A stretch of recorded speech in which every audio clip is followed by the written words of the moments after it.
Hello, and welcome to Savior's RPG, a group of international idiots who brought their live game into a podcast. This week, rather than our usual live play episode, we have a world-building talk led by our DM Squid with special guests Dan and Terror.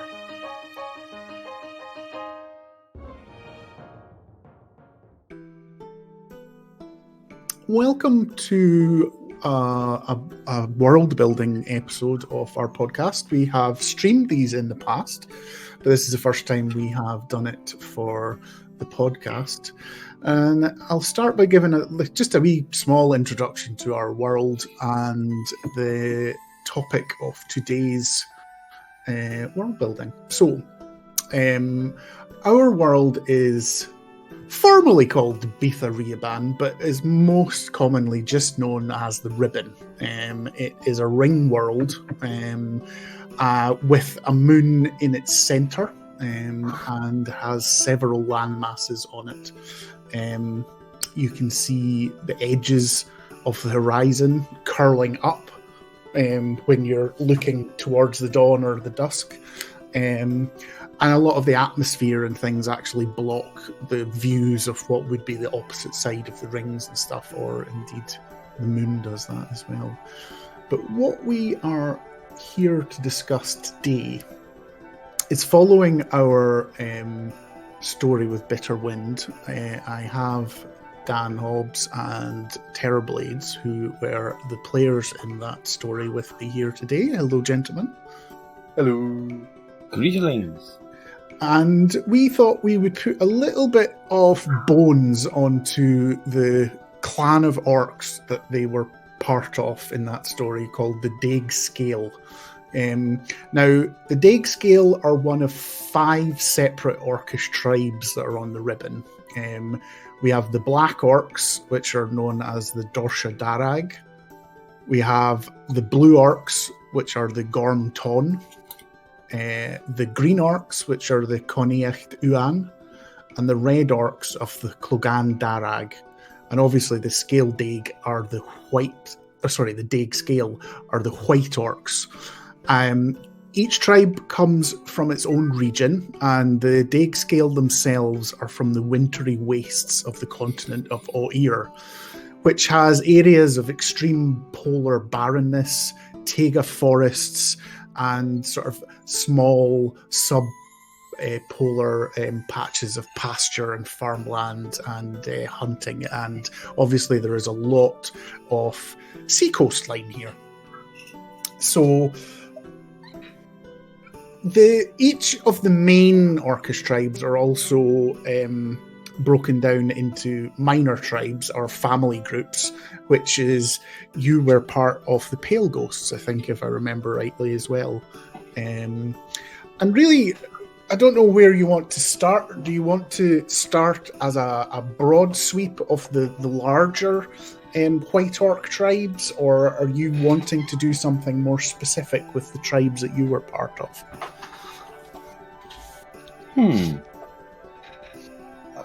I think it's easier to start broad and then narrow onto like the tribe we were in.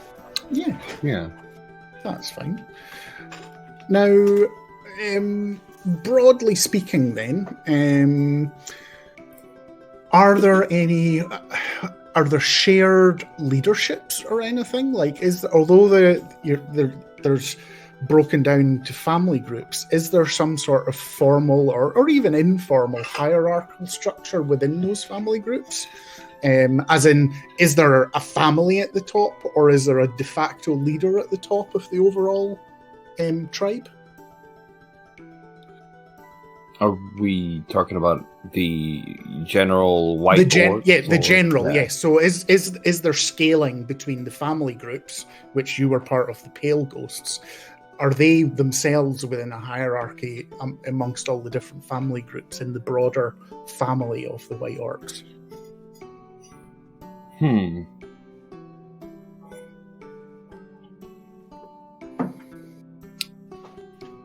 I would imagine there's probably like a leader of the like White Orcs, same as like there'd probably be a leader of all the other orcs as well. Mm-hmm. Like in case there needed to be like some sort of orc meeting where like one person from each had to come. Yeah. Okay, my first name in that my first question then on that front is that a position that is voted for? Is it one that it's trial by combat? Is it a familial thing? So it's, you know, a parent to child? Like, is there a royalty? Is basically what I'm saying, or some sort of president or prime minister that's voted in? Obviously, frozen maybe. Well, there may be two. You may find there's like a military leader and a spiritual leader. You know, like, you know, Yeah. there could be a president and a pope. You know, sort of thing. Yeah. But we're also only choosing for the white orcs. All the other orcs have their own. Absolutely, that's absolutely. We are just focusing on the white orcs at the moment. Yeah, I think the like one spiritual, one combat centered would probably make the most sense. Yeah, and there's also like, since we're talking about people who come from a very rugged and harsh environment, both of those have a very to become that position. They have a very storied journey, so they incur respect. Like the spiritual one will have to, for example, travel to all the sites of the spirits throughout the land, and the warrior one will need to travel to all the other tribes to conquer their champions or maybe fight beasts in the wild. So it incurs a very great level of respect for them. Which one do you want to flesh out first then? I'm just for my own, I'm sort of tending towards the spiritual leader first, purely because that was sort of what Red Plague was about in Bitter Wind. You know, he was from that side. And although Growling Bear was one of the tribal warriors, he wasn't like a soldier. He was more just like, you know, did a bit of hunting and a bit of defensive on the side. Would that be fair to say, Dan? Yeah, I'd say that sounds about right. Yeah. Okay. Right. Well, first things first with the spiritual leader then. Is it a position for life, or does it have a tenure?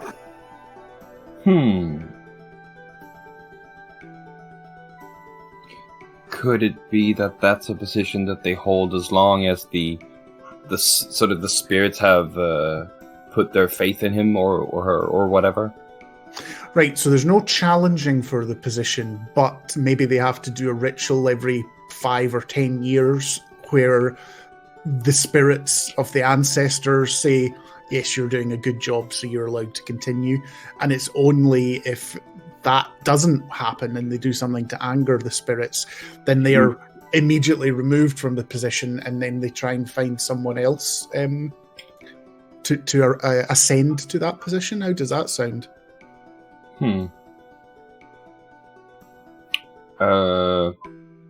because then that position. Let's see. What am I trying to say?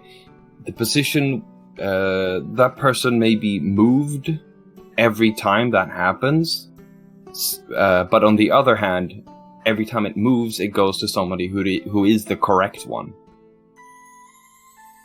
If I'm making sense, that basically if somebody loses the position, that means that they're the wrong one, and whoever gains it is always the correct one. Well, I think the way I'm thinking about it is what if someone has been put in that position by the spirits, what would make them then be the wrong one? I mean, spirits act in mysterious ways, so who knows? I mean, yeah, because what I'm thinking is that essentially it's a position for life. And again, it's not me saying I'm deciding. This is just where my head's going. So, you know, we will come to an agreement between us. But where I'm going at the moment is essentially it's a position for life, but they have to do this ritual, let's say every 10 years. And that is basically them going through the voting process, but with the ancestors. And it's only if they've done something like if they've misguided the tribe, or the tribe is losing its connection to the spirits, then that would fail. And then is like, is it fatal? You know, maybe they get killed or brought into the afterlife if that ritual fails, and that's when they have to try and find someone else to fulfill the position. Yeah, that makes sense to me. That would also make it very interesting to sort of have, if the tribe doesn't know, and all of a sudden the leader just dies during the ritual, then they also need to figure out how this is angering the spirits. Yes, because someone would have to sort of go like, I think I know what's going on here, and then like put themselves forward to reconduct the same ritual. But the same thing could happen if they're not the right person as well. Yeah. And also, anybody who has that position and dies from natural causes, they would then also be presented as this sort of glorified version of that position. And then when next person is elected, there will be that, like, perfection of that ideal will be part of that. Like, the spirits will be choosing it, and that old... the one that did it really well will be voting as well. Or electing, or whatever. Yeah, I mean, I think the thing with the ancestors is it's all of the collective knowledge of the ancestors that are making these decisions. Yeah, but it wouldn't be the ones who died, right? Yeah, those who failed the ritual. No. I would say everybody, even if they are. I mean, I think obviously they would be completely overwhelmed by others, but no, I still think they would be taken into the collective unless they had done something like heinous or deliberately against their tribe, rather than just had led them in the wrong direction, albeit I think there's a difference between being a bit misguided and doing something that was actively against the spirits. So then we're also kind of, in a way, creating this ideal of a hell to not be amongst the ancestors because of the heinous things you've done. Because then you sort of be beyond death, you don't know what happens, but you're also not part in the continued on life of and guidance of the future of the tribe as well. Because this is sort of, it's almost blending little bits of sort of Native American spirituality, but also now there is almost like a little bit of, well, if you don't do the right thing, you're not going to get into whatever the White Orcs equivalent of Valhalla is, so there's almost a little bit of sort of Norse there as well. Yeah. Sorry, Dan, I think we've been sort of demanding the limelight a bit. How, what do you feel about what we've chatted so far? Also, I've just been sat here thinking about it as you've been talking, and I like the idea, but instead of a hell to go to, I think maybe a purgatory may be more of a fitting thing. So it's like you don't get sent to a place of punishment; you just get sent to a place of nothingness. Oh, and because they're in Oir, then it's like you're almost like you're banished to like a spiritual pole, and there's nothing but ice and driving snow and freezing fog. Yeah, that sort of meets up with the symbolism of where the worst places in their part of the world is. Yeah, that's a really nice idea. What do we call it? Yeah, I'm just typing up at the moment, so you two have a wee chat about that while I'm just adding some notes to our page. I mean, the Eternal Blizzard could be a good Blizzard customer service. The oh god. Let's see. Let me just see if I can find. Let's see. Purgatory. No, not Iron Maiden. Purgatory. Damn it. Of course, Iron Maiden. Let's see. I mean, to me, it's definitely not purgatory if they're playing Iron Maiden on a loop. I mean, No. I'd quite like to be sent there. Yeah. I mean, the ice is shit, but the music is good. It's a good place to chill. Oh, no. Okay, purgatory, means of cleansing. Okay, yeah, so it's into that idea that you go there and you sit out your time. That's not what we're looking for. I was looking at the etymology for purgatory. That's fine. Yeah. Let's see, because they are the... No, we didn't use the term White Walkers. No, No, definitely not. No. The Pale End. Well, the Pale Ghosts is kind of like the tribe we were part of, though. Like, That's true. the entire, Crownwood tribe is just the White Orcs. Yeah. So, what about the Whiteout? The Whiteout. Or White Down. I didn't hear. Whiteout. Oh, yeah. Because it's another word for blizzard, and it kind of it has white in it and out. 'Cause- I mean, if we try it out, then acts like that will put you in the whiteout. You anger the spirits, and you'll go into the whiteout.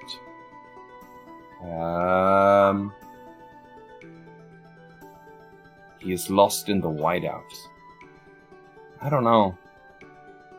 Yeah, I'm not.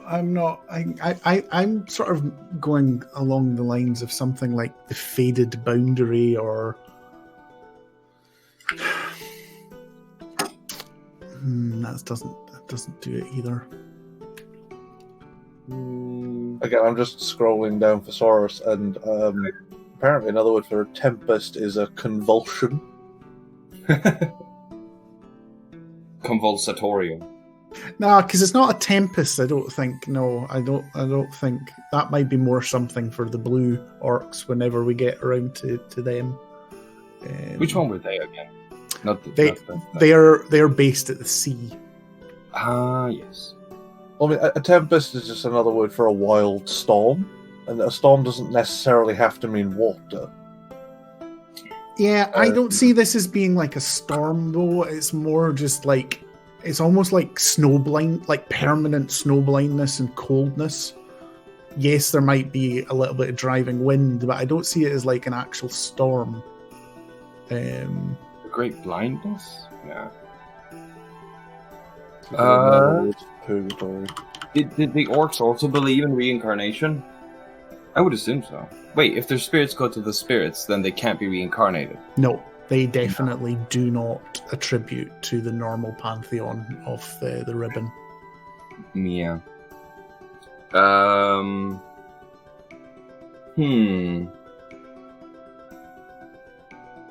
Huh. The way we've also mentioned it now also seems like when you go there alone, and there is nobody else when you go there, right? When you go to the spirits, you live with the spirits. Mm-hmm. This place that you go to, there are no other creatures at all. It's just a white plain, and it's cold and hard. So maybe there's something like the isolation, maybe. Mm-hmm. Because then that also kind of plays into the tribal theme of them. They live in family groups. They're all, like, when they're hunting, they're with others. When they're communing with the spirits, they're meeting another group as well. And so loneliness is a punishment. Yeah, but maybe what if I've had a thing of, oh fuck, it's gone out my head again. Shit. But like the haunted barons or something like that, or. But it would be referred to as being isolated, though. Absolutely. Yeah. Maybe they'll occasionally see the spirits of loved ones just out of, and they just get an outline of them in the mist, and that actually makes it even worse. Yeah. We've come back to isolation again. Let's see. Yeah, I do kind of like, because then also they're being taunted by the absence and their loneliness. Yes. That would also seem then. That could also then make for an interesting monster to sort of have these crazed spirits that have been in the other side for so long that now they come back as these sort of invasive spirits that seek out any type of contact, but because they're so estranged and maddened, they just kind of kill things instead because they're siphoning in their life. Yeah, what's the D&D monster that's a bit like that, but we could actually homebrew a variety of it? It's an undead spirit that eats people. Well, it's the undead spirit that comes back, and it's like the embodiment of vengeance. Revenant? Yes. So it could almost be like a homebrewed variety of Revenant. Yeah. What the hell do we call it? Right, I think I've just noted that. We'll come back to that. Okay. Because we're going a wee bit random at the moment. Let's see here. Isolation. Isolatinus in Latin means made into an island. Don't know if that helped me. The shoreless? Because you mentioned that there were lots of shore regions in this area. And then without a shore, there is no natural boundaries to go after? Mm-hmm. I don't know, but how does that sound? If you do that, you'll go to the shoreless, or... I don't know. Yeah, absolutely. And you have to think about it like that, as being put into some sort of curse, or, you know, Yeah. even if it's used as an admonishment for young children, so if it's not an actual swear or something like that. Mm-hmm. But yes, you'll go to the shoreless doesn't really do it, does it? No. I keep coming back to just the Baron. But I mean, to be fair, if you use that against a child, though, that could either be like, you're going to go to this afterlife where there's nothing, or it could be, we're going to sell you into slavery. You're going to Baron. Baroness. From Old French. Sterile Baron.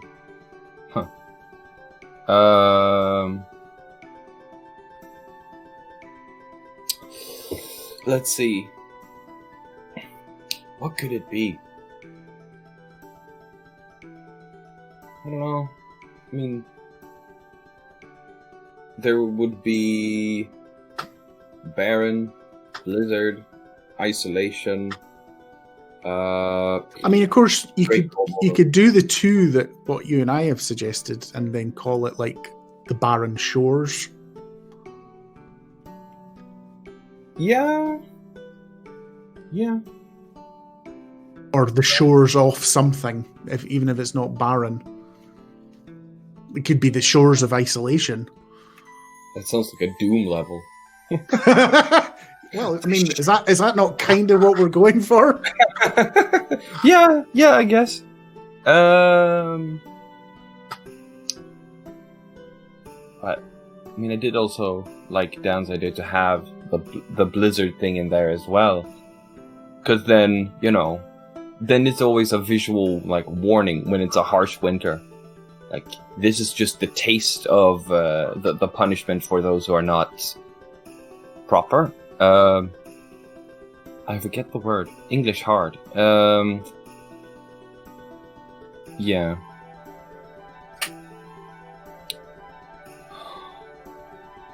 Names are difficult. Why don't we park this one? And if you have, if either of you has a light of inspiration, just shout.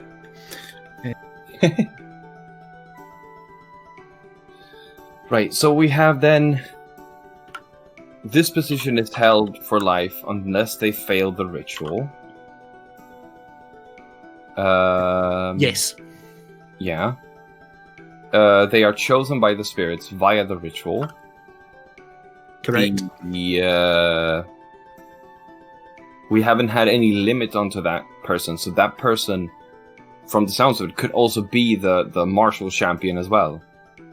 Because we've had it as it's an election of the spirits to pick the spiritual leader. So, is it? Well, here's the thing: is it's not against tribal law, but has it ever happened? Or maybe that is like there's one mythical figure in the ancestors that they were the one and only person that rose to the pinnacle in both sides of the tribes. Yeah. They're the great mythological spirit. Maybe he's the spirit. Maybe like he would have been the one that like brought the white orcs up to the north before they were the white orc. The great father spirit who became both and gave then both to the tribes. Yeah. It'll be that makes a lot of sense to me. You got a name for him? or her indeed. Wait, we have like the drow are called drow because I forget her name, but her name is like Drowerezenon or something. The name comes from her. So then maybe we could have like Dag Scalion. No, I understand. Yeah. Yeah, it's just that I just added an ending onto it, so I'm good at this. I mean, to be fair, if you're going for the like lore of like D&D characters, like the GIF are a great example of that. Yeah.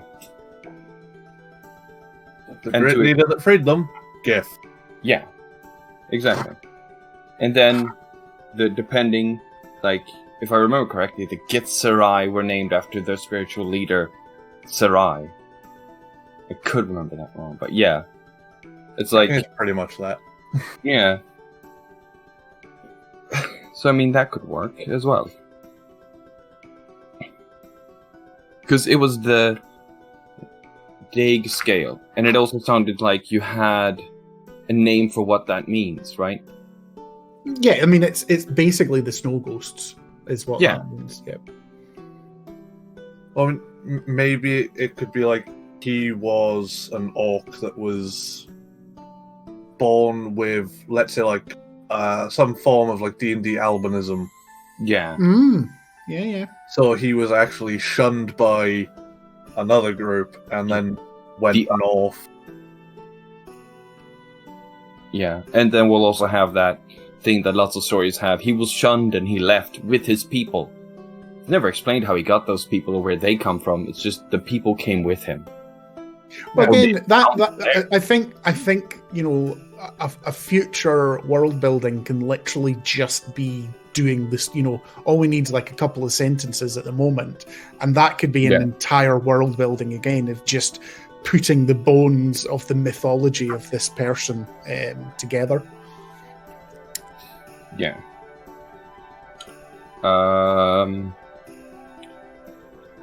Dag scale. Should we go with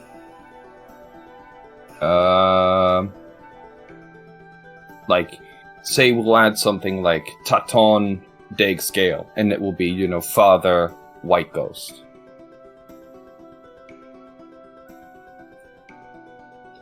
Say Taton. Just because in like most languages that come from the Sanskrit have a very similar word for dad, and it's like dad, Atta, Papa, and like that. So just gave it a slight twist.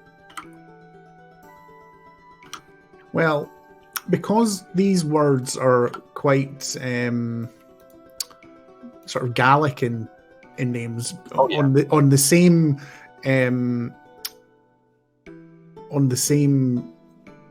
sort of thought process, Alfair is father in Gallic. Yeah. So let's Alfair. And now I forgot the name again. Dag scale. Alfair Dag scale. Or would we put it in the end, maybe? So it would be Dig Scale All Fair. Yeah, I like that. Dan? Yeah, that works.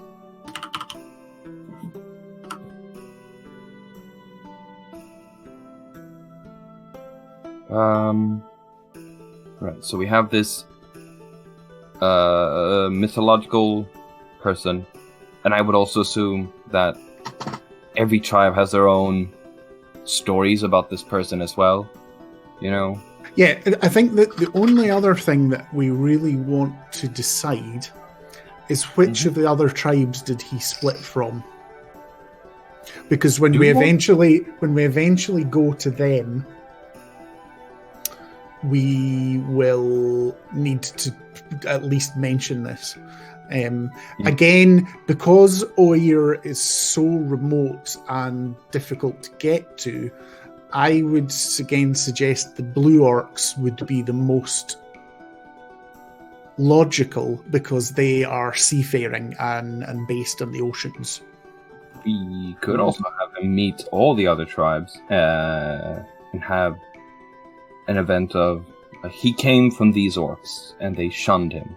He went to those orcs, they shunned him, and then have him sort of have this journey to all the other tribes, and then maybe also why. Well, I think that's a different world building. Yeah. So we only need to do is starting point, and then absolutely we can discuss that. But I don't want to go into this in too much detail. No. Or even we don't need to do that. Maybe we don't even need the start point. We've just got a famous warrior spirit ascended both the martial and spiritual sides of the tribe, and was the founder of the White Orcs. Coming from the Blue Orcs does make most sense, because obviously you've made it clear that there is a large coastline, which would be probably where he came from. Yeah. And with his fishing background, it would allow him to pass that down and give his people food. Mm-hmm. Yeah. And it also creates a sort of historical animosity as well. Yes, absolutely. Although there's no open war between any of the orc tribes at the moment, but there might have been in the past. Yeah. Because that would also explain that why they're all separate, but there are certain things that are shared between them. Yeah. They could both be like expert boatsmen. I even mean like in terms of some of the spirituality and things like that are shared, even though they are in very different regions. Yeah. You think back to Grash and the warrior's journey that he was on to become one of the leaders. Then that might be something that's exactly the same to become the leader of the White Orcs as well. Yeah. That might be an absolutely shared cultural touchstone. Yeah, absolutely. So then... What about a name for the spiritual leader? And I don't mean like the current incumbent. I mean, is there a title? Yeah.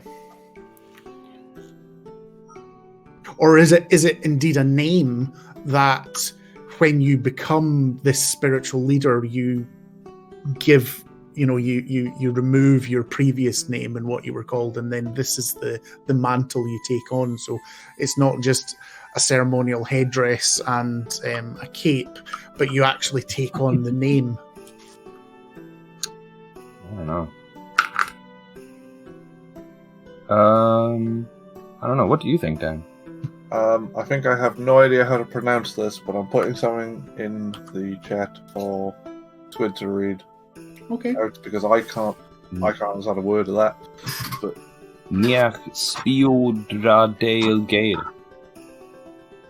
What does it mean? It means white spiritualist, apparently. Like that's the way my brain went with this. Is like, because they're the white orcs. There would be some form of white or snow or something like that in their name.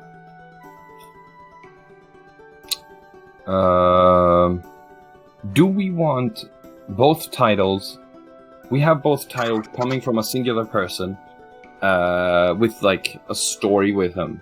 Do we also then want both of these inherited title by the tribe, the spiritual leader and the warrior leader, to have a connectivity? So then this would be like the white spirit, and the other one might be the white strength, which sounds kind of bad when I say it like that. Yeah, they're not. Yeah, they're not.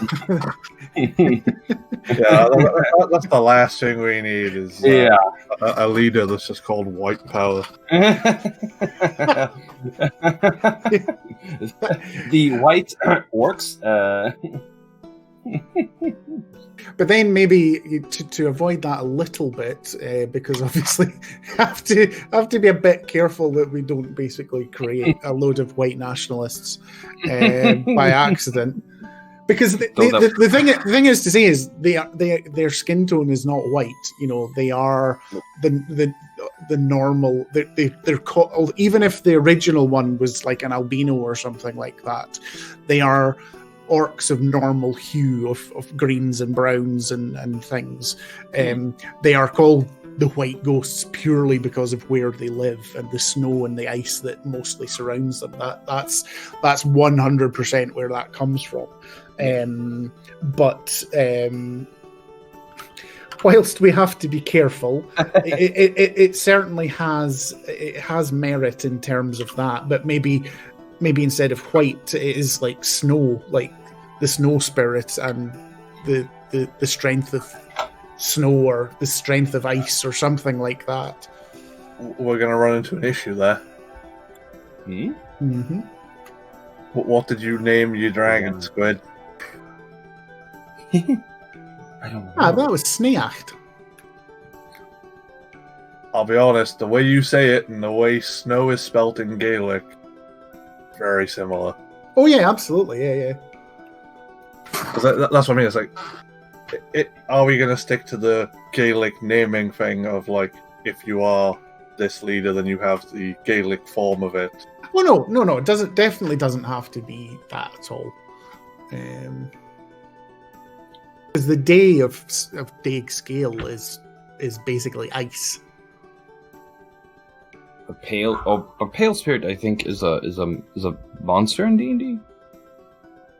Maybe. It's been a while since I went through my monster manuals. Wait, did we want the two names to be connected? Like, so we have, because it sounded like we wanted that the two names would have this strength and the other spirits or something, right? Yeah, no, we don't have to. The other thing is, everything doesn't have to be like Gaelic or anything. You can just come up with like an English name and we can just call it that.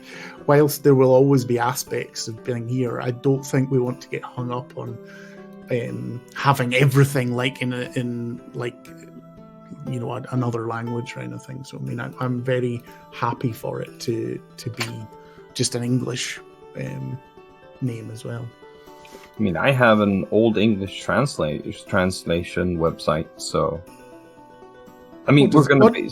No, well, I mean, it's worth throwing it into it and see what it says. Right, going for white, was it? Or strength, or snow, or ice, or something like that, or polar. Great bipolar leader. Let's see here. Let's go with white. Translate white to Old English. Kawenland. Alwingus. Albe. Oh yeah, that's also why Albion has the name Albion, because of the white cliffs, yeah. Blanca. Flea. Oh yeah, and then there's also the more Germanic Hvit as well. What was the Flea one? Go and type that down so I can see it written. Okay, let me throw that in there. Or would it be Flea? Let's see. Dative Fleahum. Fleahum?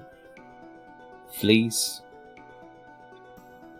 A white spot in the eye. Scheme? A white horse.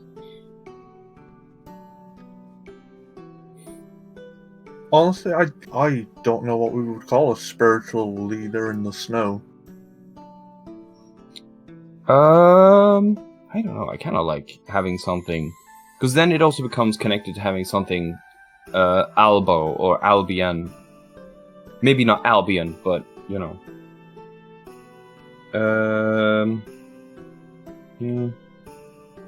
I mean, when it comes to like religious titles, there's like a whole bunch of them. Hierophant, Ecclesiarch. But those are but they're all two titles that are, I think, come too much from civilization. You know, that's why I think titles. If there were titles in, as I say, Norse. I don't know what was the equivalent of a priest or a spirit doctor or something like that in Norse, or again in Native American, because they are definitely more, because obviously these are barbarian tribes, so it is going to be more like a witch doctor or something like that than or a shaman. Druid. A Norse priest were called the Gothar. Which is a plural of Gothi for male and Gothia for females. So they were led by a bunch of Goths. Well, as a Goth, since I'm from Westrogothia, I approve. Which is an interesting thing to say in English. I am culturally Goth. No, not that kind of Goth. But you said Alba was something to do with snow or ice? Let me find it again. Go and write that name down that you found there, Dan, again, so I can see it. It was. There's Albe, white garment, but it probably also comes from. Same as the others. What about pale though? Well, a pale wouldn't be the generalized leader of the religious side of it, because. That's true. Wait. Let's also try this. Spirit. Maybe I should also do. Yeah. Apparently, the word Gothar means those who speak the godly tongue.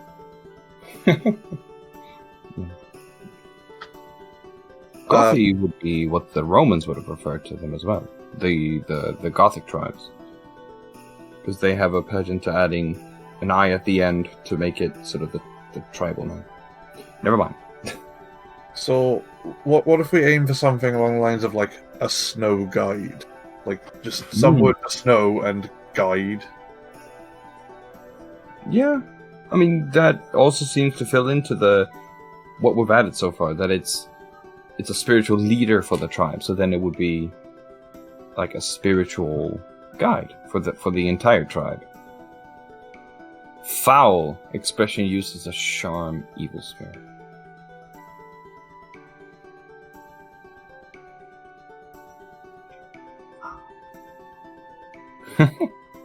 It's always fun to look at old English words because you'll find like Feorth, the spirit, the soul, spirit, life. Yes, the fourth. Yes.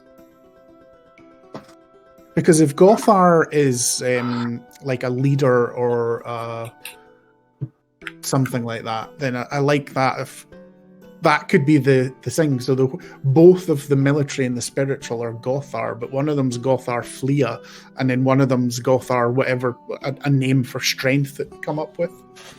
Here's one. Grama. Anger, rage. I mean, barbarians. How are you writing that? Gothar Grama. Gothar Grama. Let's see. Oh, anger, rage, trouble, demon spirit, devil, demon imp. Pup. What about just strength?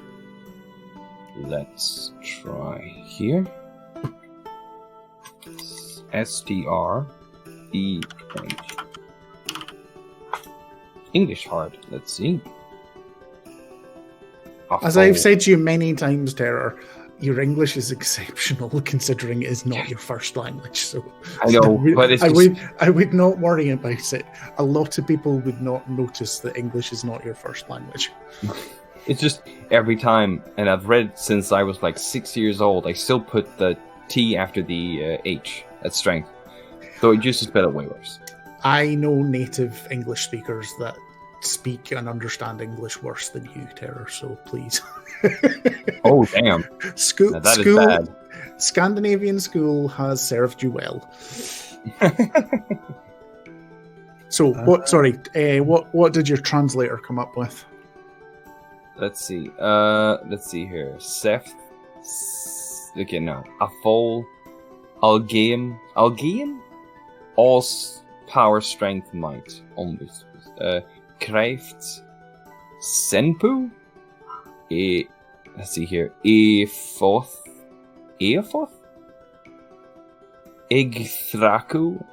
Ellen Kraft.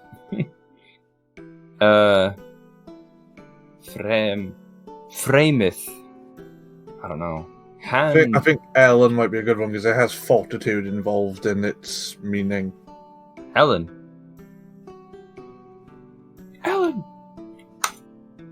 The reason that I'm falling away from Ellen is because it's a town not that far, like about 60 miles away from me in Scotland. It's called Ellen. I mean, it's a name as well. Yes, absolutely. Yes, as in Ellen DeGeneres.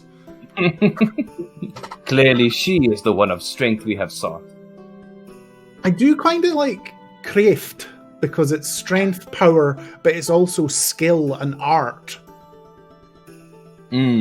Yeah, that could be a thing then. So it's like yes, there is strength, but it's not strength. Isn't always just muscles. It's also mind and skill, and also in the world of art. Then, in terms of a culture, then having an artistic element is also a skill and a strength for that. I kind of like that one. There's another one here as well that's just might without a G. Yeah. And it's power, ability, strength, and power. And power. Yeah. Yeah. Like that. If we were going on the same naming accord, does Gothar Kraft or Gothar, what was the one that you said there, Dan? Might. Gothar Might. Would it be pronounced the same without the G? Might? Or how do you pronounce it without the G? Because the G, it's silent. It's G, silent. So it's silent. So I mean, I can't speak Old English, so I have absolutely no fucking idea. But my initial would be it doesn't actually pronounce any different because the G's silent in might anyway. I mean, don't I have an old Gaelic translator as well somewhere? But this is Old English, not Gaelic. Yeah. But I mean, as far as I remember, most of the time when you want to make something sound Old Germanic, it's usually Bartum Burtum. And if there's ever the, let's see, the symbol that looks like a B and a P combined, that's a TH. Let's see if I can find one. Let's see. This symbol is a TH. So I've just found another one that's just called Stranglik. It means of persons strong and robust. So then that would be Gothar Stranglich. You like Ellen? We could use it as a strong adjective, which is further down, and then it would be Gothar Eorlic. I do like that. Eorlic. That could work. Yeah. Let's see. Ailen. I'll put that in as a holder Ailen. at the moment. Ailen de Generos. Yeah. Eorlic. So we've got the military leader as Gothar Eorlic and the spiritual leader as Gothar Flea. Yeah. Quite like that. Right, the military leader then. Mhm. How does one rise to that position? That one's going to just purely strength. It's got to be. Yeah, but like, what do you do to get there? Yeah, is it a position for life? Is it something that there's I'm thinking almost like a Templar or a nightly sort of tournament every so often, and the you have to go through the rounds, and whoever wins is the leader. Not to the death, because these are not a populous people, so they wouldn't waste good warriors by fighting to the death in these things. But First blood. First blood, or at least to unconsciousness or something like that. And yes, there may be the odd death, but it's not. It's not. The point. The point. Yeah, absolutely. Or is it a position of persistence again? I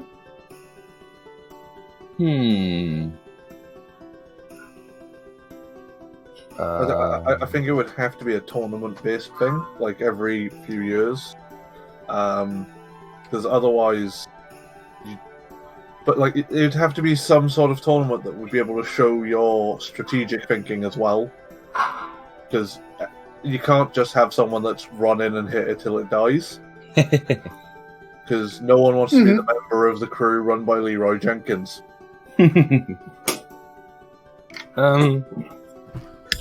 See what all of this has done is for me. So we've got the ritual taking place every however many years. We've got some sort of tournament happening every so often. What about every 10 summers? There is like a gathering of the tribal families. So the White Orcs come together like in a single tribe once every 10 summers. And that is when these rituals and the tournaments take place. Yeah, but I did like the idea also of having the tactical element of it. So then it would be the person who wants to become the Grand Leader and a set of loyal retainers. So then they kind of form this grouping, and then they all have to go through like this combat challenge, a loyalty challenge, and so like the leader is a leader of strength, but also a leader that can inspire, can command.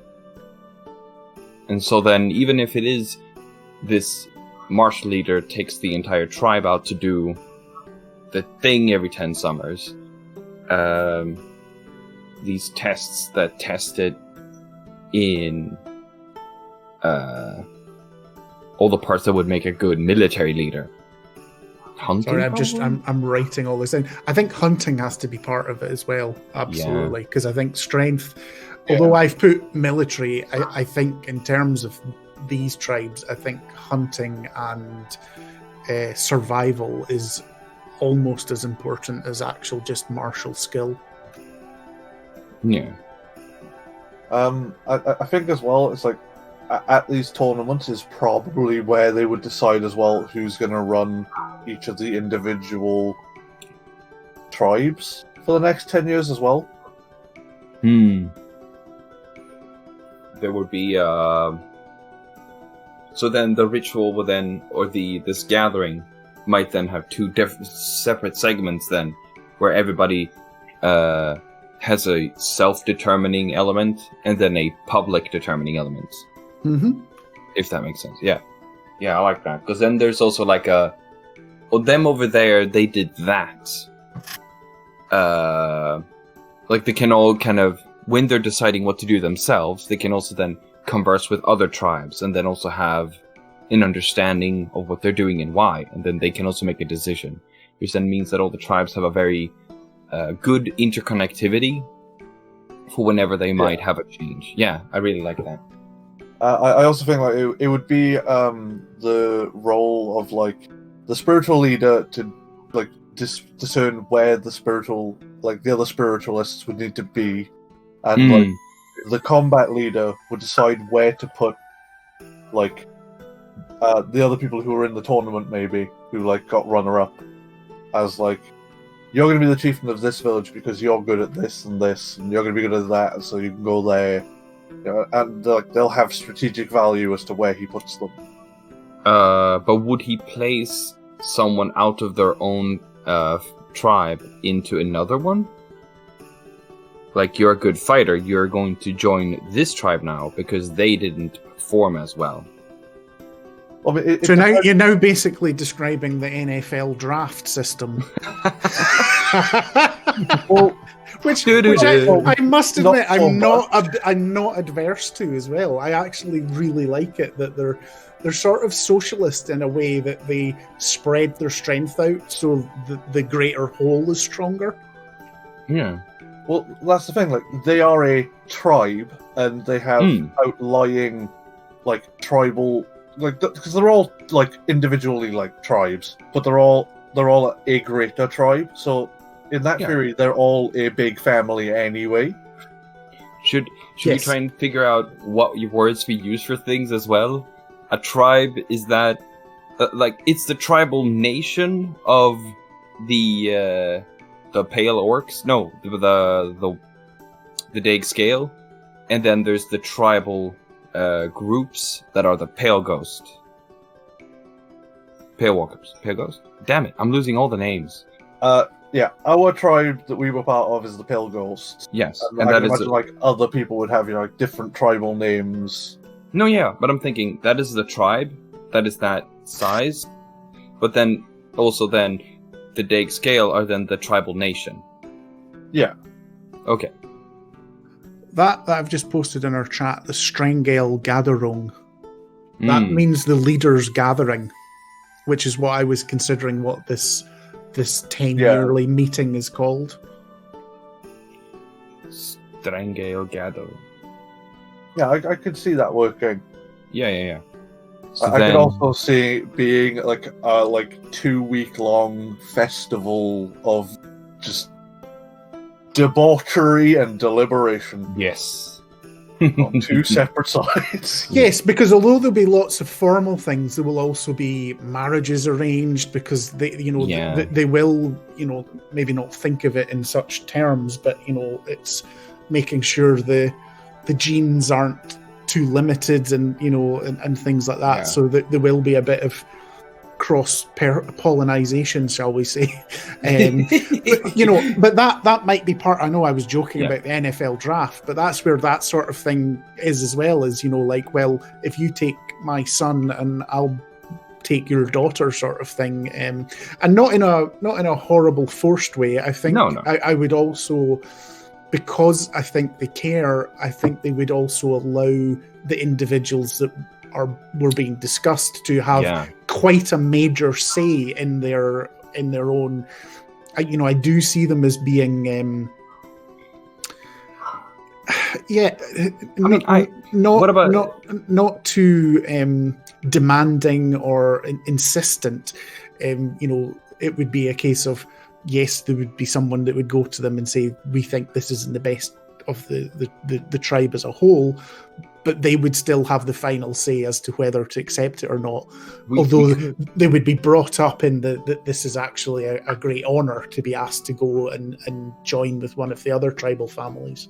We could have the sort of semi, not forced, but so the 2 spiritual leaders, they will then decide, well, these teenagers will go with these other teenagers together, and they will perform, say, whatever trials together. And so there will be a rhythm to these 2 tribes their teenagers haven't been in the room together, so they're the most distantly related.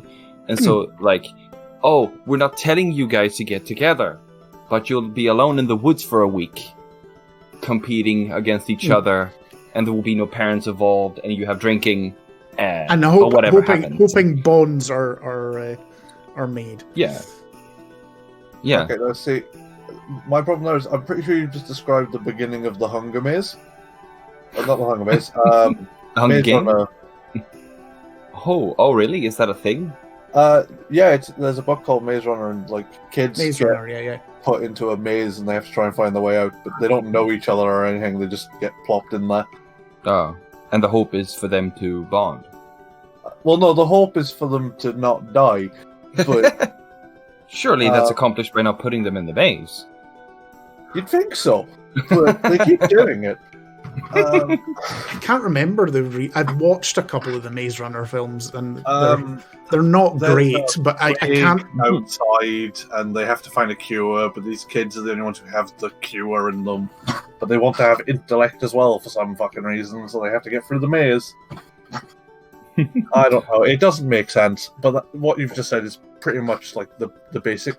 Like, it's a basic premise of like all like the survival shit that's been out recently, where it's like it's a mix of like the Hunger Games, Maze Runner, and Divergent. It's pretty much what you've just described.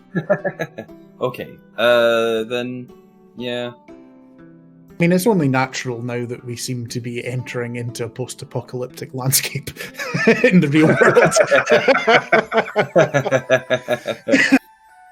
To recap, and we maybe come back to this because it is something that we do in like 2 shorter episodes rather than a longer one. So we've now got the military leader is the Gothar Eorlik, and there is a tournament held every 10 years based on hunting, survival, and martial skills. We have the White Orc spiritual leader, which is the Gothar Flea. Position can be held for life, but they have to undertake a ritual every 10 years to be reconfirmed by the spirits. And if this ritual fails, then the leader is consumed by the ritual and their spirit joins the ancestors, and somebody else has to put themselves forward to restart the ritual and be chosen by the spirits. Is it at the same time? Well, I think probably it has to be done within a certain time period of it failing. I think maybe we do that. So it doesn't have to be instant, but certainly like within 10 days or something like that. No, but I'm thinking, is the spiritual leader elected at the same time as the martial leader? Well, yes, I see these things happening at the Strengel Gadarung, the grand tribal gathering every 10 summers. And part of that is to confirm the military leader, confirm the spiritual leader, do all the social things between the tribes and stuff like that. And that's the mechanism. That the Strengel Gadarung is the mechanism for all of that. My God, it's a Christmas family vacation with all the relatives you hate. To do all the things you have to do, and then you go away, you never see them again. Well, like the way I see the Strangle Gathering is like you have like the first part of it, which is like also you have the fighting tournament or whatever comes first or whatever, because why not? Then they go out to hunt for a few days, and while they're out hunting is when the ritual's probably going on to confirm whether the person stays or is consumed, and they do that, and then like once they solve that problem and the hunters come back, then like the next part of it begins where they celebrate the new leaders. Yeah, that sounds good. Yeah. At the moment, there's not a hell but a purgatory, which again I've just bookmarked as the Barren Shores, but I don't think any of us were particularly sold on that name. But I've not come up with anything since, but so I'll just mark that as a bookmarked name, not actually what it's going to end up to be called. And then we had the Daig Scale Althair, who was the famous warrior that ascended both the martial and spiritual sides of the tribe at the same time, and was the de facto founder of the White Orcs. They're going to, in the future, possibly do a world building that is just setting out his story and the legend of him. And we're also going to do at some point some sort of revenant subspecies that's based on the spirits that it maybe occasionally escape from the Barren Shores. Yeah, sounds about right. Yeah. I'm quite happy to end things there, unless there's anything particular that you want to flesh out at the moment. I think we've been a bit more specific in some ways than I expected, but I'm actually quite happy with what we've got done so far. Same here. I think the only thing specific might be what time of year is this big event. I'm guessing spring. Yeah, I would say late spring, early summer. Probably spring makes more sense because the tribes will need to be in food gathering mode and stuff in the summer, so probably like a 10-day or 2 10 days in the spring. Yeah. And then also if it's a set location every year. Maybe there's actual spiritual grounds that nobody goes near other than for the gathering every 10 springs. Yeah. I mean, we don't need to decide if it is why that's important, but only if it is. I mean, it should be the same every year. Otherwise, I thought we were going there this year. And if they don't have any connection with each other during the rest of the time, then they're not going to know where to go. So same place every year, every time. But remember as well, I mean, there are magic users, so they do have message spells and things if there's urgent needs or anything like that. So I mean, it's not like there's no contact at all other than once every 10 years between the tribes, and they can send physical messengers and stuff like that because I think they keep a little bit of tabs. You know, they all have their own sort of area that they range between because they're sort of semi-nomadic, so it shouldn't be too difficult to find. Like if you went from one tribe to the other, you should know, right, it's spring, so they should roughly be in this area, sort of thing. And the leaders have an interest in knowing where everybody is, the two leaders. Yeah, absolutely. But I do, despite that, I do like the fact that there's maybe some sort of spiritual ground that is where the tribal gathering is held every 10 springs. Yeah, that's good. Right. Well, thank you for joining me for this. We shall hopefully do it again soon because the world building has been a wee bit neglected by myself. My fault, but I just thought this was a particularly good one just because you two had recently been in this land as part of Bitter Wind as with the Growling Bear and Red Plague, so it's always nice to use that as a kick-off point. Because although the world is massive, we really haven't put a lot of bones on things because trying to grow it organically out of the first small continent that we have adventured in on Kuan. And I think that I'll still continue to do that because I think it's easier to sort of focus one place and absolutely flesh it out full and then sort of slowly move to the other place. But because we are so barren, then I didn't feel this was then going to divert us for hundreds of hours of thing and then go back to Kuan again. Anyway, I think we shall say cheerio there, and thank you very much for joining me. It was fun. Thank you. It was a lot of fun. Good. And we shall just keep an eye on our Twitter and such, and see what we are doing next.